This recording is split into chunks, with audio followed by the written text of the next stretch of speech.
And one thing that I can say on behalf of everyone is one of the things that we have missed so much as New Zealanders has been our ability to show our manaakitanga, our hospitality to others.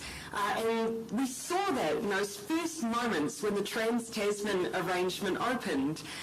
Those who witnessed those first moments on the news that evening, or who were lucky enough to be there in person, just saw the raw emotion and sheer joy of being able to welcome each other into one another's arms once again. And it was a very special moment and very symbolic of our relationship. And so to everyone in this room, and indeed to our TransTasman family, I want to say thank you. We would not be here in this privileged position of being able to be in the same room together were it not for the hard work of so many through that time.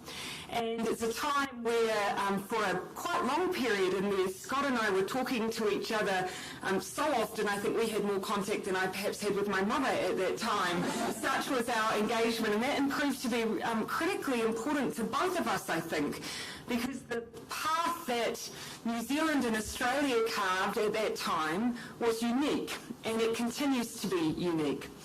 That, however, means there is no rule book for us. And one of the things that I know that we're both looking forward to over the next day of talks is that next stage of writing the rule book. Our borders being opened now means that we are in many ways joined, and as we both grapple with the challenge of how we safely reopen ourselves up to the world whilst holding on to all the gains we've made, those are conversations I would love us to be able to have together so we can write that rule book together, and I think we'll all be better for sharing that as well. Can I say, before I conclude my words, I do want to thank the Australia-New Zealand Leaders Forum, in particular Anne and Greg, who are here representing that work which has been critical to us over the last 15 months, but well before that as well. I'm looking forward to how we can capitalise on the flow of and movement of people, services and goods between Australia and New Zealand at this time as well.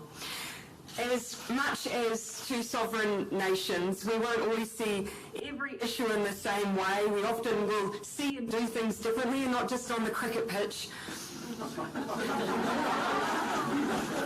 We will never move on, just so everyone knows. In this increasingly complex geostrategic environment, family is incredibly important. And Australia, you are our family, and so I can't imagine a more important time for us to just continue to build and strengthen